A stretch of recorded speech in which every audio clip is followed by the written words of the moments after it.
Oui, bah oui, oui, oui. Dans l'Égypte, parce que il est cassé, mais quand on C'est décollé.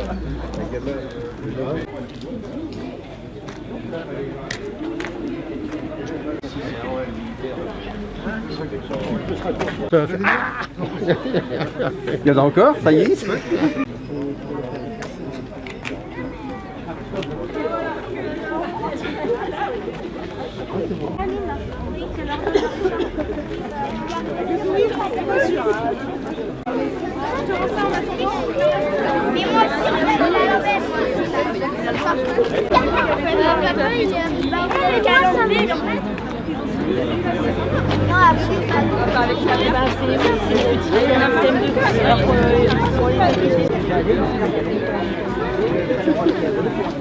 C'est bien, tu progresses ou pas, Marie? Est-ce qu'on peut jouer ensemble? Ah, tu sais qu'en ce moment c'est compliqué. Oui, parce que tu sais que tout à l'heure, on ne se reste pas tous les jours comme ça. Regarde.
Je sais pas, il a déserté.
Ah, vous vous rappelez? Et voilà.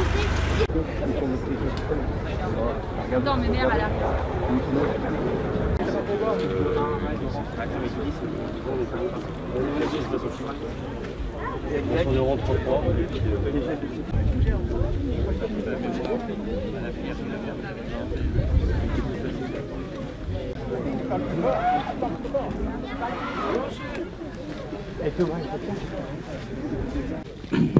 Mesdames, Messieurs, nous allons célébrer aujourd'hui l'armistice du 11 novembre 1918.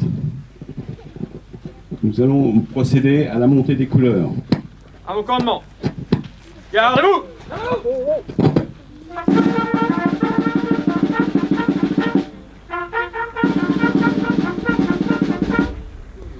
Au drapeau.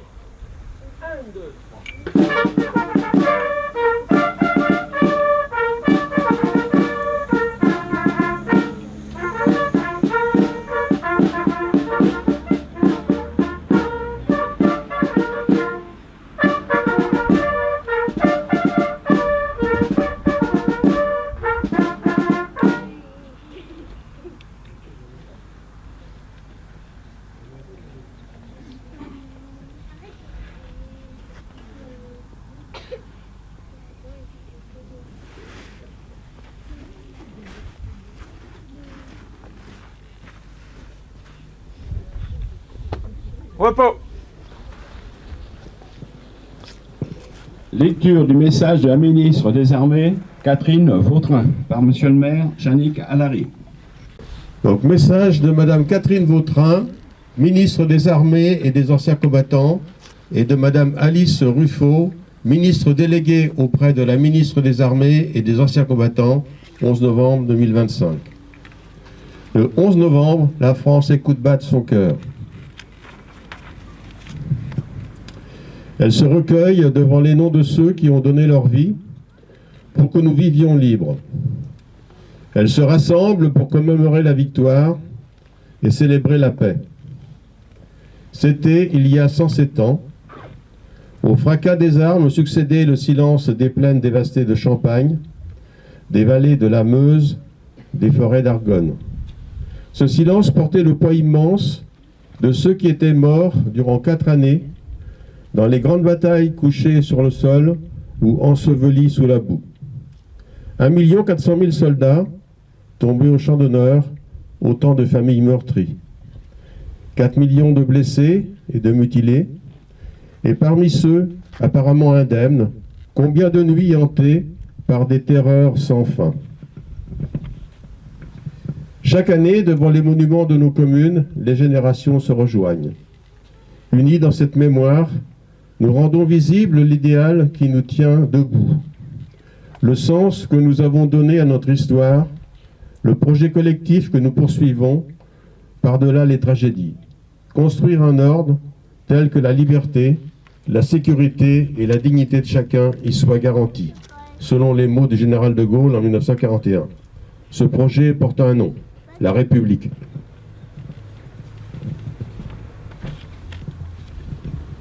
La République a donné à chaque soldat mort pour la France, aussi anonyme soit-il, d'être honoré à la place la plus élevée, celle qu'occupe la tombe du soldat inconnu sous l'Arc de Triomphe.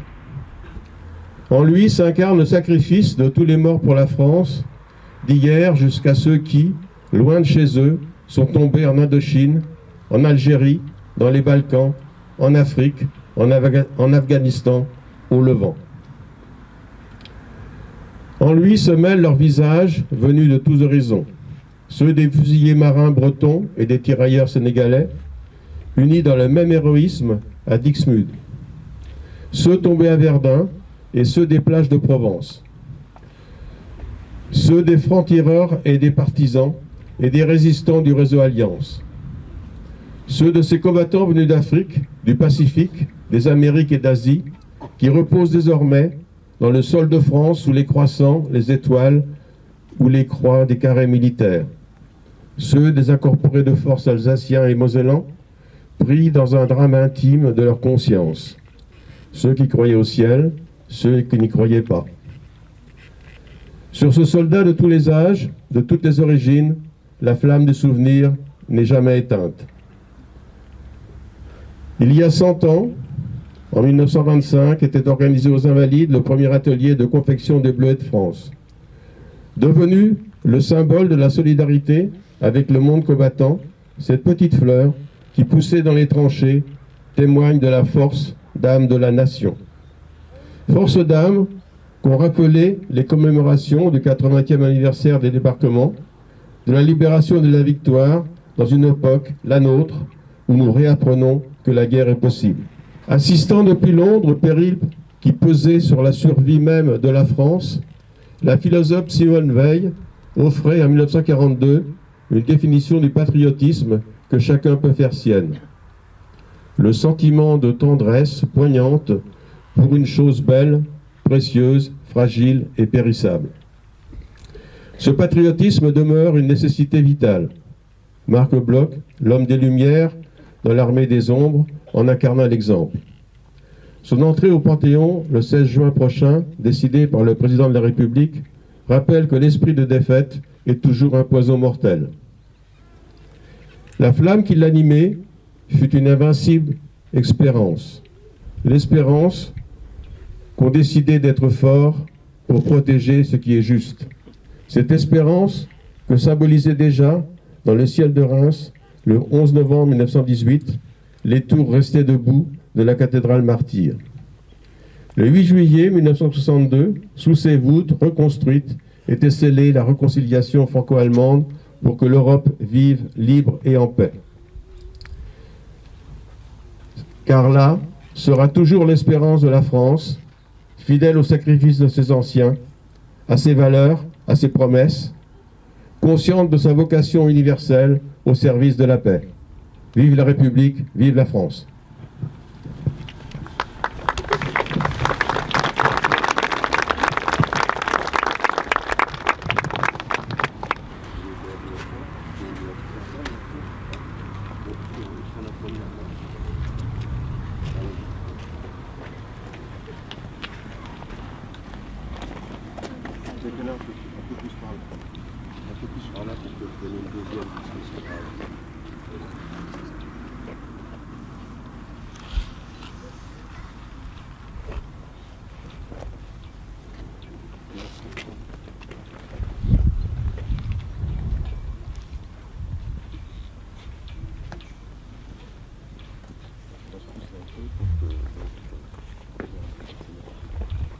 Deuxième dépôt de gerbe par les représentants de la section de l'Union nationale des combattants d'Azay-sur-Cher.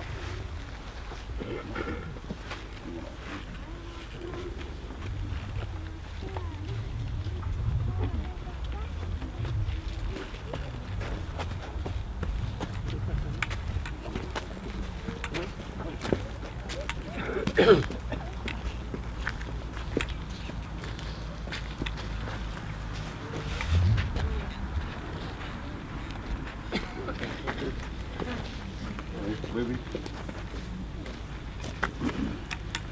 Garde à vous!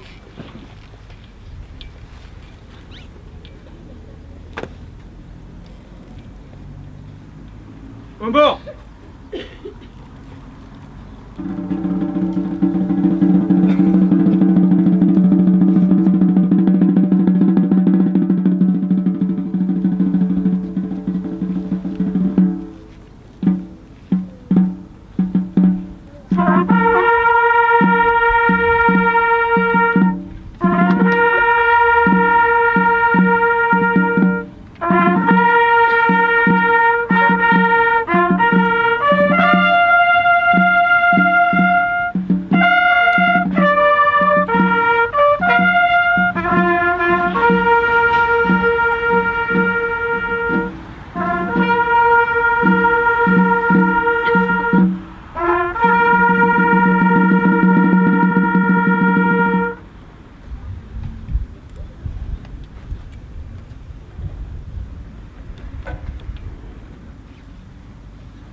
Repos.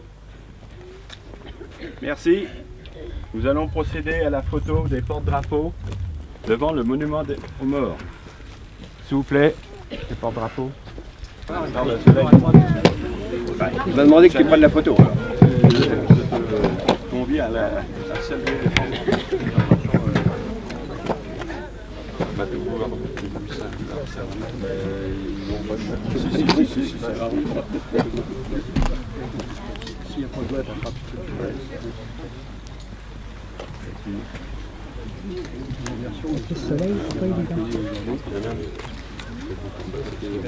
Merci. Merci, monsieur le maire. Merci. Merci, Hubert. La commission qui est faite. C'est bien. Peut-être tu prends une photo avec les jeunes devant. Oui. Si vous voulez faire des photos, Là, mettez-vous devant, voilà, comme ça. Paul Petit. De chaque côté, De chaque côté, un petit peu plus par là, quelques-uns. Voilà. Bernard.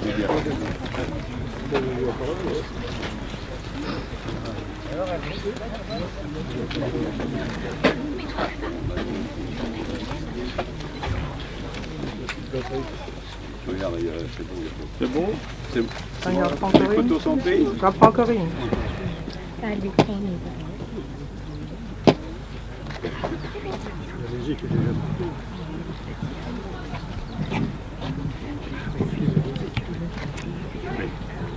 Voilà. Donc, oui, la municipalité vous remercie, ainsi que la section, et à présent, on vous invite à rejoindre la salle Revaux.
Mon commandement, aïe! Garde au drapeau, à moi.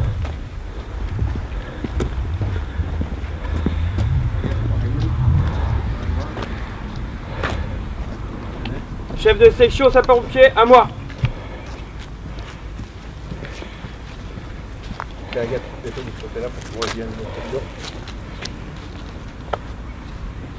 Placez vos hommes.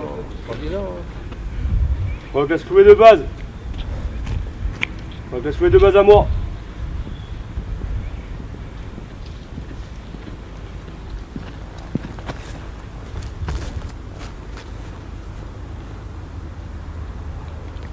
Se trouve reclasse cloué de base, rassemblement sur 2 colonnes.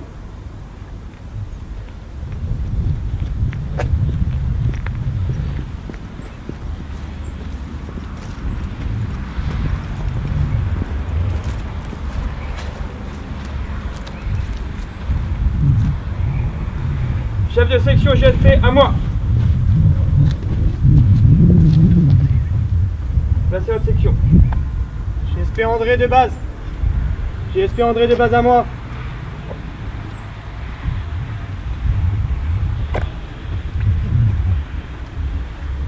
Rassemblement sur 2 colonnes.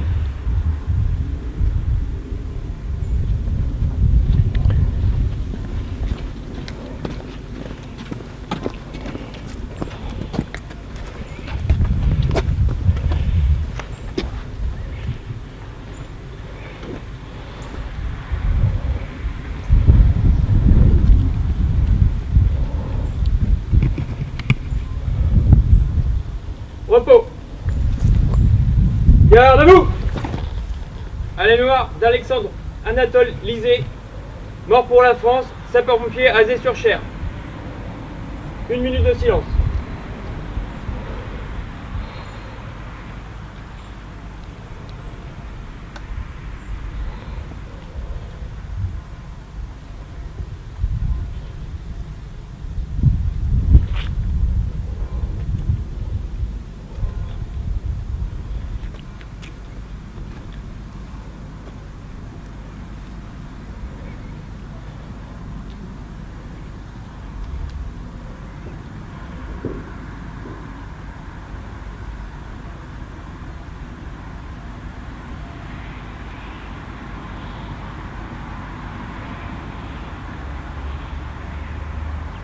Je vous remercie.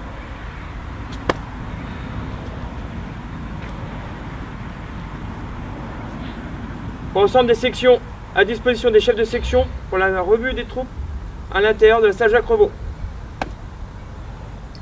Garde au drapeau, repos. Messieurs, la suite du programme. Donc le président des anciens combattants Berriot va vous lire un message du général Longuet. Et donc ensuite, la musique pour 3 morceaux. l'Alsace-Lorraine, la Madelon et la Marseillaise. Et ensuite, bien évidemment, le vin d'honneur vous sera servi sur les tables qui sont derrière. Cher Hubert, oui. À toi. Merci. Commémoration de la victoire et de la paix, jour de l'anniversaire d'armistice et hommage à tous les morts pour la France. Si le 11 novembre est le jour anniversaire de l'armistice de 1918 et de la commémoration de la victoire et de la paix, il est aussi celui de l'hommage à l'ensemble de ceux qui sont morts pour la France, qu'ils soient civils ou militaires, dans tous les conflits auxquels a participé notre pays, des plus anciens aux plus récents. En 2025, dans le cadre du cycle mémoriel du 80e anniversaire de la libération de la France, nous avons honoré plus particulièrement toutes celles et ceux qui ont donné leur vie pour qu'elle soit, le 8 mai 1945, à la table des vainqueurs. Dans ce contexte, honorons plus particulièrement la mémoire méconnue des malgré nous, celle de nos concitoyens issus des actuels départements de la Moselle, du Bas-Rhin et du Haut-Rhin, enrôlés de force de 1942 à 1945. Dans les armées du régime nazi, et victimes directes avec leurs familles des tribulations historiques de leur région. N'oublions pas non plus les morts pour la France d'Indochine et de Corée, ainsi que d'Afrique du Nord, militaires de carrière, engagés volontaires, appelés et rappelés du contingent, harkis, supplétifs et civils, les Noirs métropolitains détachés, religieux. Plus près de nous, saluons nos OPEX, morts pour la France, près de 700 femmes et hommes depuis 1963, dans le cadre de plus de 130 opérations extérieures, menées par la France et par le monde, les unes sous le casque bleu, dans le cadre du maintien de la paix et de mission de l'ONU, les autres dans le cadre d'accords de défense avec des pays amis ou de la protection des intérêts de notre pays. Nous ne pouvons pas oublier, en particulier, les 58 morts du Drakkar, à Beyrouth, en 1983, et de même, les 90 des nôtres qui ont donné leur vie en Afghanistan dans le cadre de l'engagement de la France au sein de la Force internationale d'assistance à la sécurité sous pavillon OTAN, de 2001 à 2014, aux côtés des forces américaines et alliées. En cette période troublée, pensons à toutes celles et à tous ceux que nous venons d'évoquer. Suivons leur exemple, donnons un sens à notre vie en les honorant et en transmettant leur exemple à nos enfants, pour que vive une France unie autour de ses valeurs traditionnelles et fière des 3 couleurs de son drapeau qui résument son histoire. Vive la République, vive la France.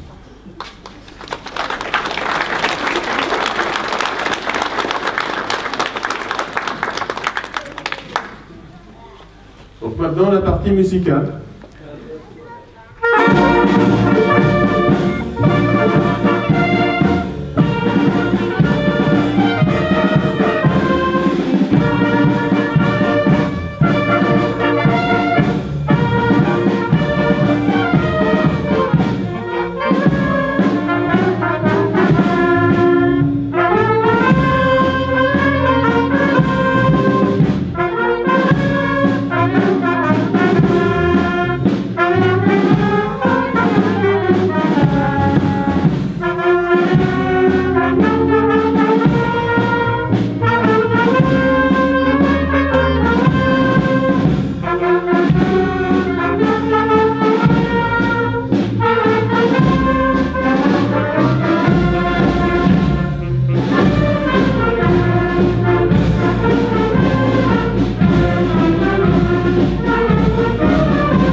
maintenant, nous arrivons à l'époque des remerciements.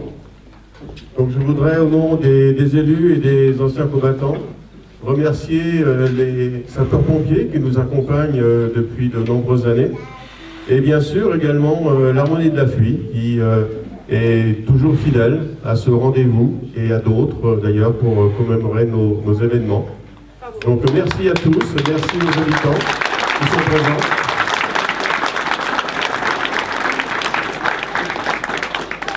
Merci aux habitants aussi qui sont présents et maintenant je vous propose de passer au vin d'honneur.